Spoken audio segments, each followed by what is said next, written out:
حامد و مصلی اما بعد اعوذ باللہ من الشیطان الرجیم بسم اللہ الرحمن الرحیم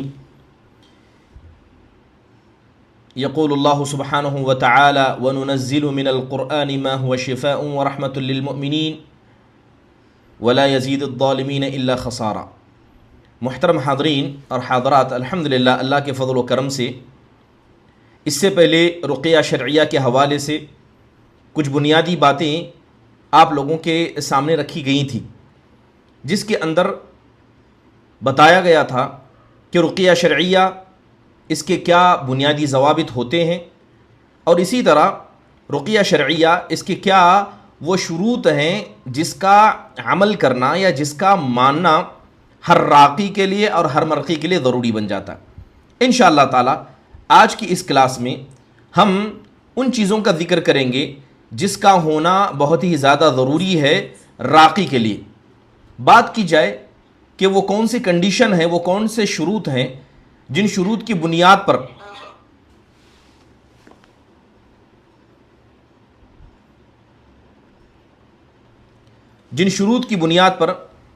راقی جب رقیہ کرے گا تو اس کا رقیہ کرنا صحیح ہو جائے گا۔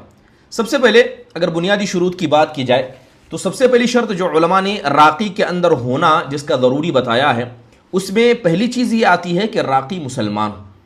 ایسا نہ ہو کہ رقیہ کرنے والا غیر مسلم ہو اور وہ رقیہ کرے، جیسے کہ امام مالک بن انس رحمہ اللہ علیہ نے ربیع بن سلیمان الشافعی رحمہ اللہ سے روایت کیا ہے کہ کسی غیر مسلم سے رقیہ کرانا درست نہیں ہے، اگر کوئی غیر مسلم اہل کتاب ہی میں سے کیوں نہ ہو، چاہے وہ یہودی ہو یا نصرانی ہو، کیونکہ رقیہ شرعیہ جو اسلامی عبادت ہے اس کی حقیقت مسلمان جانتے ہیں، اور اس رقیہ کو بھی کتاب اللہ اور سنت رسول کے ذریعے کیا جاتا ہے۔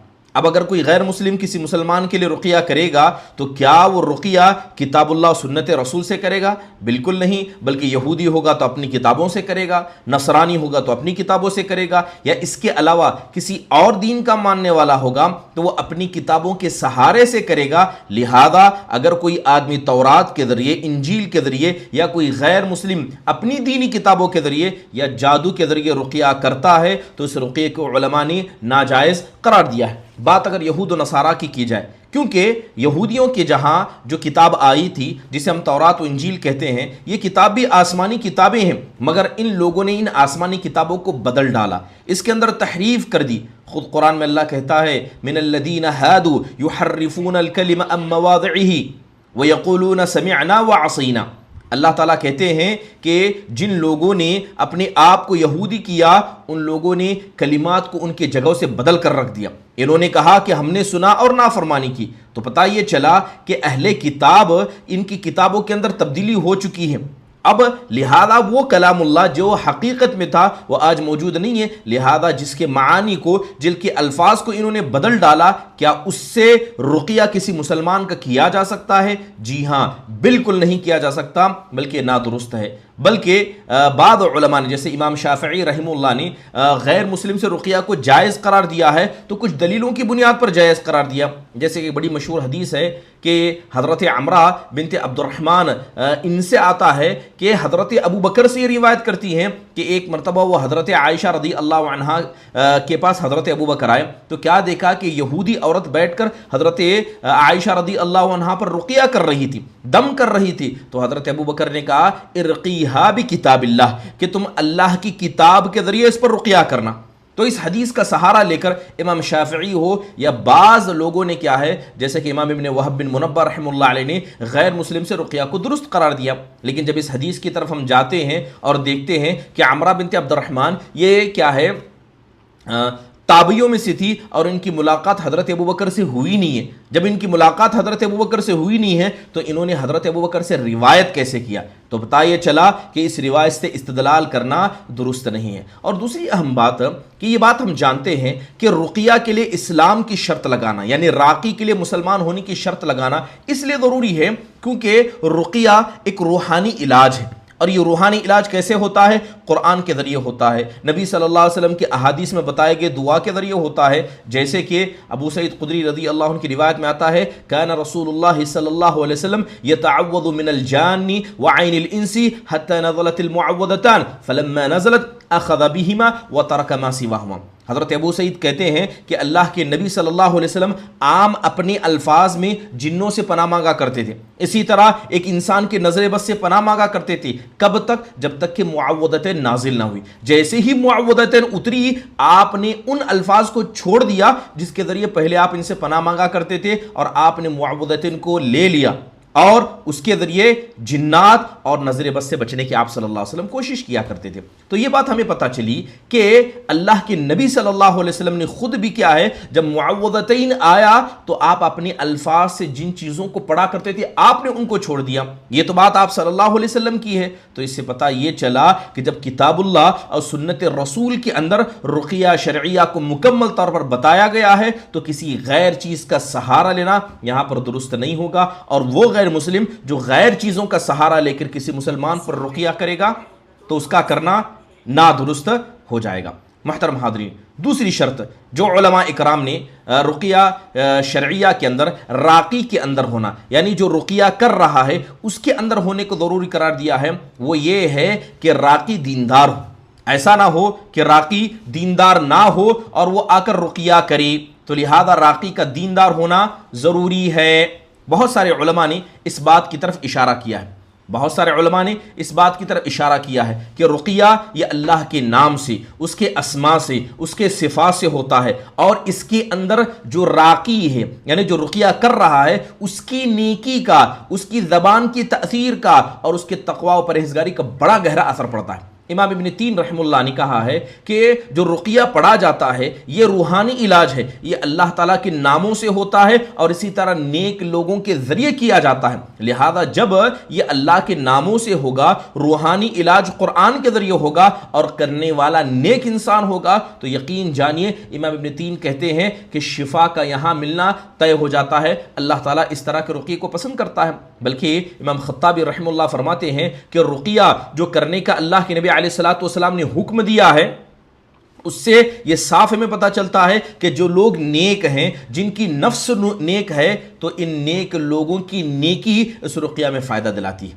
تو پتہ یہ چلا کہ راقی کا نیک ہونا ضروری ہے تاکہ اس کا نفس، تاکہ اس کا نفس جس کے ذریعے وہ رقیہ پڑھ رہا ہے اگر وہ پاک ہوگا تو اس کے ذریعے سے جو دوسروں کے لیے رقیہ پڑھا جائے گا اس کے اندر بھی بڑا گہرا اثر ہوگا۔ بلکہ اگر آپ ابن القیم الجوزیہ رحمہ اللہ کو پڑھیں تو انہوں نے بڑا گہرا اثر بتایا، کہتے ہیں کہ راقی کا اور اسی طرح جو مرقی ہے جس کا علاج کیا جا رہا ہے، ان دونوں کا گہرا تعلق ایسی ہے جیسے جیسے کہ بیماری کا دوا کے ساتھ گہرا علاج ہے، لہذا جب دوا صحیح ہوگی تبھی جا کر بیماری پر اثر ہوگی۔ لہذا کہتے ہیں کہ ایسا ہی بڑا گہرا تعلق راقی کا، اس جو اپنے الفاظ سے پڑھ رہا ہے اس کا، اور راقی کے تقوی اور اس کی پرہیزگاری کا اثر، یہ اتنا ہی زیادہ اثر ہوتا ہے۔ تو پتہ یہ چلا کہ راقی کا ضروری ہے کہ وہ دیندار ہو، نیک ہو۔ اب دیندار سے ہم کیا مراد لے رہے ہیں؟ دیندار سے مطلب یہ ہے کہ واضح طور پر جو مسلمان ہے اس کو چیزوں کو انجام دے، 5 وقتہ نمازوں کا پابند ہو، اور اسی طرح روزے کا پابند ہو، اور اسی طرح جو اللہ تعالیٰ نے طاقت دی ہے ان کے ذریعے وہ قیام اللیل کرتا ہے، زکوٰۃ ادا کرتا ہے، اچھے اخلاق کو اپناتا ہے، امانت دار ہے، متقی ہے، مروت ہے، سچا ہے، اس کے ساتھ ساتھ حرام کاموں سے بچتا ہے، نہ کسی کبیرہ گناہ کو کرتا ہے، نہ مشرک ہے، نہ جادوگر ہے، نہ جھوٹا ہے، نہ بدعتی ہے، نہ کافر ہے، بلکہ چھوٹے گناہوں سے بھی دور رہتا ہے، تو یہ تمام کاموں کو کرنے والا مسلمانوں کے یہاں نیک سمجھا جاتا ہے۔ تو راقی کا ان تمام چیزوں کا راقی کے اندر ہونا ضروری ہے۔ تو یہ بات ہمیں پتہ چلی کہ راقی کا ضروری ہے کہ وہ نیک ہو۔ اب اس کے الٹا اگر راقی ایسا ہے جس کے بارے میں پتہ ہے کہ نماز بھی نہیں پڑھتا، راقی کے بارے میں پتہ چلا کہ یہ جادوگروں سے اس کا تعلق ہے، کاہن ہے، بلکہ اس کے ہاتھ میں آپ نے دیکھ لیا کہ شرک کا تعویذ اس کے گلے میں پڑی ہوئی ہے، ہاتھ میں پڑی ہوئی ہے، اور الگ الگ حرکتیں ہیں، اس کے چہرے پر داڑھی نہیں ہے، یعنی ایسے کھلم کھلا گناہ کے کام وہ آدمی کرتا ہے اور اس کے بعد لوگوں پر رقیہ بھی کرتا ہے، تو یقین جانیے ایسے آدمی سے رقیہ کرانا یقیناً کیا ہے، کہیں نہ کہیں اپنے ایمان کو خطرے میں ڈالنے کے جیسا ہے۔ اور آپ دیکھیں گے کہ بہت سارے لوگوں نے اس رقیہ کے حوالے سے جادوگروں تک کیا ہے اپنا راستہ بنا دیا، کاہنوں تک پہنچ گئے، عراف تک پہنچ گئے۔ کیوں؟ کیونکہ انہوں نے کبھی یہ نہیں سمجھا کہ جو رقیہ کر رہا ہے اس کے اندر بھی کچھ چیزوں کا ہونا ضروری ہے۔ انہوں نے سمجھا کہ جہاں ہمیں شفا ملے گی ہم وہاں جائیں گے، چاہے کرنے والا مسلمان ہو غیر مسلمان ہو، چاہے کرنے والا مسلمان ہو جادوگر ہو کاہن ہو، اس سے ہمیں کیا فرق پڑتا ہے؟ تو یقین جانیے ایسا ہی کرنا درست نہیں ہوگا۔ اب بہت ساری حدیثوں کے اندر یہ بات موجود ہے، جیسے کہ اللہ کے رسول صلی اللہ علیہ وسلم کی ایک روایت ہے جو صحیح سند سے صحیح بخاری کے اندر موجود ہے۔ حضرت عائشہ رضی اللہ عنہ کہتی ہیں کہ کچھ لوگ اللہ کے نبی علیہ الصلوۃ والسلام کے پاس کاہنوں کے حوالے سے بات کرنے آئے اور کہا، آپ سے پوچھا گیا اے اللہ کے نبی آپ کاہنوں کے بارے میں کیا کہتے ہیں؟ تو آپ نے کہا لیس بشیء، ان کے پاس کچھ نہیں ہوتا ہے۔ تو انہوں نے کہا اے اللہ کے نبی ہم نے دیکھا ہے کہ جب کاہن کوئی بات کہتے ہیں تو بسا اوقات ان کی باتوں میں کچھ باتیں صحیح ہوتی ہیں، ان کی باتوں میں کچھ باتیں صحیح ہوتی ہیں، اس کے بارے میں آپ کیا کہیں گے؟ تو آپ صلی اللہ علیہ وسلم کہتے ہیں کہ یہ کاہن شیطان کا سہارا لے کر آسمان میں جاتے ہیں، وہاں سے ایک دو باتیں چرا کر لے آتے ہیں، اس ایک سچ میں 99 جھوٹ ملا کر لوگوں کو پروس دیتے ہیں، لہذا وہی وہ بات سچ ہوتی ہے، ورنہ حقیقت میں کاہن جھوٹے ہوتے ہیں۔ اس لیے اللہ کے نبی علیہ الصلوۃ والسلام نے ایسے کاہنوں کے پاس جانے سے منع فرمایا۔ اگر کوئی آدمی مارکیٹ میں ہر ایرے غیرے کے پاس رقیہ کرواتا پھرے، جس کے ایمان کا نہیں پتا، جس کے تقوی کا نہیں پتا، جس کے عقیدے کا نہیں پتا، یقین جانیے ایسا آدمی جاہل بھی ہو سکتا ہے، جادوگر بھی ہو سکتا ہے، بلکہ ہو سکتا ہے کہ ایسا آدمی نبی کریم صلی اللہ علیہ وسلم کی اس وعید کا شکار ہو جائے جس کے اندر آپ نے کہا من اتا عرافا فسألہ عن شیء لم تقبل له صلاة 40 لیلہ، کہ جو کسی عراف کے پاس آئے، یعنی کسی ایسے آدمی کے پاس آئے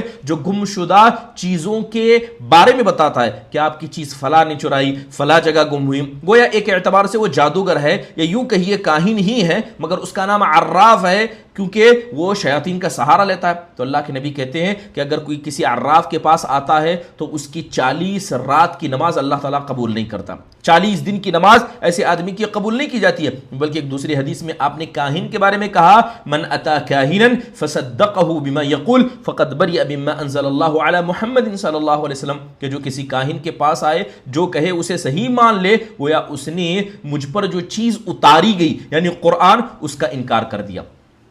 تو پتہ یہ چلا کہ جس آدمی کے تقوی اور پرہیزگاری کا نہیں پتا، جس آدمی کے عقیدے کا نہیں پتا، اور وہ آدمی متقی پرہیزگار نہیں ہے، انصاف پسند نہیں ہے، تو ایسے آدمی سے رقیہ کرانا درست نہیں ہے، کیونکہ وہ آدمی کیا ہے نقصان کو پہنچا سکتا ہے۔ امام ابن قیم رحمہ اللہ فرماتے ہیں، میں تمام لوگوں سے درخواست کروں گا کہ جن لوگوں نے میٹنگ جوائن کی اپنا آڈیو آف رکھیں۔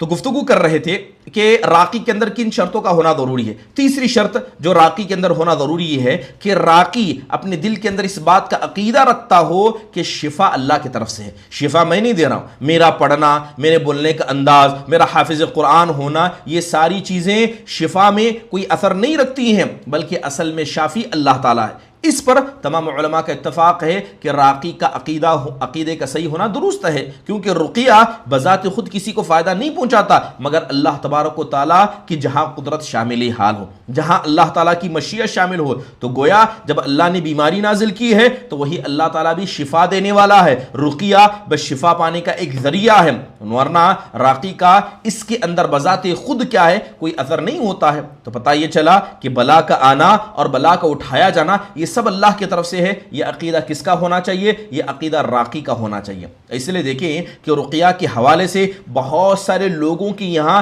یہ بیماری پھیلی ہوئی ہے، اور خود کئی راقی اپنے زبانوں سے یہ کہتے پائے گئے ہیں کہ اللہ تبارک و تعالیٰ نے ہماری زبان میں شفا دی ہے، اللہ تعالیٰ نے ہمارے ہاتھ میں شفا دی ہے، لہذا جس کا علاج ہم کر دیتے ہیں اسے شفا نصیب ہو جاتی ہے۔ یقین جانیے اگر کوئی راقی اس طرح کا عقیدہ رکھتا ہے کہ میں نے رقیہ پڑھا ہے تب جا کر سامنے والے کو شفا ہوئی ہے، اگر وہ شفا کو اپنے پاس سمجھتا ہے تو ایسا آدمی گویا اپنے آپ کو اللہ کے برابر سمجھتا ہے، کیونکہ بیماری ہونے پر شفا دینے والی ذات صرف اللہ کی ہے۔ اگر کوئی آدمی اپنے آپ کو اس طرح اللہ کے برابر سمجھے تو وہ شرک اکبر کر رہا ہے۔ اگر کوئی آدمی یہ سمجھے کہ شفا تو اللہ دے رہا ہے مگر میرے پڑھنے کی وجہ سے شفا ہوئی ہے، اس میں اللہ تعالیٰ کی مشیت شامل حال نہیں ہے، تو اگر کوئی آدمی ایسا سمجھتا ہے تو یقین جانیے کہ ایسا کرنا بھی کہیں نہ کہیں یہ انسان کو شرک اصغر کی طرف لے جاتا. اسی لیے قرآن میں اللہ تعالیٰ کہتا ہے قُلْ أَرَأَيْتُم مَّا تَدْعُونَ مِن دُونِ اللَّهِ إِنْ أَرَادَنِيَ اللَّهُ بِضُرٍّ هَلْ هُنَّ كَاشِفَاتُ ضُرِّهِ أَوْ أَرَادَنِي بِرَحْمَةٍ هَلْ هُنَّ مُمْسِكَاتُ بِرَحْمَتِهِ قُلْ حَسْبِيَ اللَّهُ عَلَيْهِ يَتَوَكَّلُ الْمُؤْمِنُونَ. اللہ تعالیٰ کہتا ہے کہ اے نبی صلی اللہ علیہ وسلم کیا آپ کہیے کیا تمہیں نہیں پتا کہ جو تم اللہ تعالیٰ کو چھوڑ کر غیر اللہ کو پکارتے ہو اگر اللہ تعالیٰ تمہیں نقصان پہنچانا چاہے کیا اس کے علاوہ کوئی ذات ہے جو تمہیں نقصان سے بچا سکتی ہے؟ یا اللہ اگر تعالیٰ تمہیں اپنی رحمت سے نوازنا چاہے تو کیا اس کی رحمت کو کوئی روک سکتا ہے؟ قل حسبی اللہ، آپ کہیے کہ اللہ تعالیٰ ہی کی ذات کافی ہے، اسی پر کیا ہے بھروسہ کرنے والے بھروسہ کرتے. یہ آیت اللہ تبارک و تعالیٰ نے مشرکین سے مخاطب کرتے ہوئے کہی ہوئی تھی. السلام علیکم ورحمۃ اللہ وبرکاتہ. تو یہ بات ہمیں سمجھنی ہے. ٹیکنیکل ایشو ہونے کے کارن اس وجہ سے تھوڑا پرابلم ہو رہا ہے اور آپ لوگوں کے لیے الگ سے گروپ شیئر کی گئی ہے تو اپنے واٹس ایپ گروپ میں آپ جا کر چیک کر لیجیے. حضرت عائشہ رضی اللہ عنہ کی ایک روایت کے اندر آتا ہے کہ اللہ کے نبی علیہ الصلوۃ والسلام، تو پتہ یہ چلا کہ شفا دینے والا کون ہے؟ صرف اللہ تعالیٰ کی ذات ہے. اس لیے دیکھیں حضرت عائشہ رضی اللہ عنہ کی ایک روایت کے اندر آتا ہے کہ اللہ کے نبی علیہ الصلوۃ والسلام کیا کرتے تھے؟ آپ علیہ الصلوۃ والسلام جب آپ کو تکلیف ہوتی تو آپ اپنے جسم پر ہاتھ رکھا کرتے اور ہاتھ رکھ کر دعا کرتے اللہم رب الناس اذهب الباس اشفی انت الشافی لا شفاء الا شفاؤک شفاء لا یغادر سقما. تو اللہ کے نبی علیہ الصلوۃ والسلام اس طرح کا معاملہ کیا کرتے تھے. تو اس سے یہ بات ہمیں سمجھنی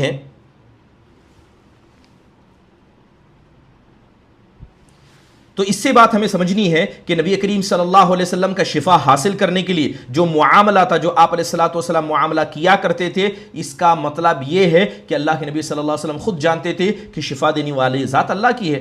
اللہ کے نبی نے کہا شفی انت الشافی، اے اللہ تو ہی شفا دے کیونکہ شفا تیرے ہاتھ میں. محترم حاضرین، اسی طرح چوتھی اہم چیز جو راقی کے اندر جس کا ہونا ضروری ہے وہ یہ ہے کہ رقیہ کرنے والا رقیے کے طریقے کو جانتا ہو. یعنی جو رقیہ شرعیہ ہے وہ رقیہ شرعیہ اسے پتہ ہونا چاہیے کہ کیسے رقیہ کیا جاتا ہے، اس کا کیا طریقہ ہے. یقیناً رقیے کے طریقے کو جاننا اور رقیے کو جاننا اور اس کا علم رکھنا یہ راقی کے لیے ضروری ہے. ایسا نہیں ہے کہ ہر ایرا غیرہ کیا ہے راقی بن سکتا ہے. تو لہذا ضروری ہے کہ جس طرح ہر مسئلے میں علماء ہیں، علم رکھتے ہیں، اسی طرح رقیہ شرعیہ کا یا طب نبوی کا یقین علم ہونا اس میں ضروری ہے.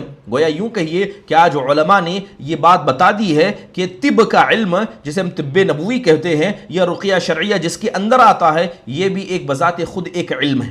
بذات خود یہ کہ علم ہے اور اس کے لیے علماء نے بہت ساری کتابیں لکھی ہیں. مگر آپ اگر جا کر دیکھیں گے تو بڑی بڑی کتابوں کے اندر جو حدیث کی کتابیں ہیں اس کے اندر باقاعدہ ایک حصہ طے کیا گیا ہے جس میں طب نبوی کو پڑھا جاتا ہے. صحیح بخاری کے اندر جائیں آپ کو کتاب الطب ملے گا، صحیح سنن ترمذی کے اندر جائیں آپ کو وہاں پر کتاب الطب ملے گا، سنن ابی داؤد کے اندر وہاں پر آپ کو کتاب الطب ملے گا. یعنی علماء نے ان بڑی بڑی حدیث کی کتابوں کے اندر اس کتاب الطب کو سمجھانے کی کوشش کی ہے کہ کیسے علاج ہوتا ہے، کیسے بیماریاں آتی ہیں، بیماریوں کا علاج جسمانی کیسا اور روحانی کیسا ہے. تو حدیث کی کتابوں کے اندر باقاعدہ ایک حصہ موجود ہے. بلکہ اگر آپ کو یہ کہا جائے کہ بہت سارے علماء نے مستقل طور پر طب نبوی کی کتابیں لکھ ڈالی ہیں. جیسے بڑی مشہور کتاب ہے الطب النبوی، ابی نعیم احمد بن عبداللہ الاصفہانی رحمہ اللہ کی کتاب ہے. اسی طرح طب نبوی جعفر بن محمد المستغفری رحمہ اللہ کی کتاب ہے. طب نبوی محمد بن ابی بکر ابن القیم الجوزیہ رحمہ اللہ کی کتاب ہے. اس کے علاوہ آپ جگہ جگہ دیکھیں گے کہ بہت ساری اذکار اور دعاؤں کی کتابیں ہمارے یہاں بھی مارکیٹ میں موجود ہیں جس کے اندر باقاعدہ ایسی دعائیں موجود ہیں جس کے اندر لکھا جاتا ہے کہ یہ دعا فلاں بیماری کے لیے پڑھنی چاہیے. تو اس سے یہ پتہ چلتا ہے کہ علماء اکرام نے باقاعدہ اس علم کو سیکھنے کی طرف ترغیب دلائی ہے اور کتابوں کے اندر بڑی بڑی حدیث کی کتابوں کے اندر طب نبوی کا ذکر کیا گیا ہے. تو اس کا مطلب یہ ہوا کہ اس علم کو سیکھا جاتا ہے. اس علم کو سیکھا جاتا کس سے؟ متخصصین سے، علماء سے. محترم حاضرین، تو اس کا مطلب یہ بھی ہے کہ اس علم کو سیکھنے کے لیے انسان کے پاس بنیادی علم ہونا چاہیے. بنیادی علم یعنی اسلام کا بنیادی علم ہونا چاہیے، اس کے پاس سمجھداری ہونی چاہیے،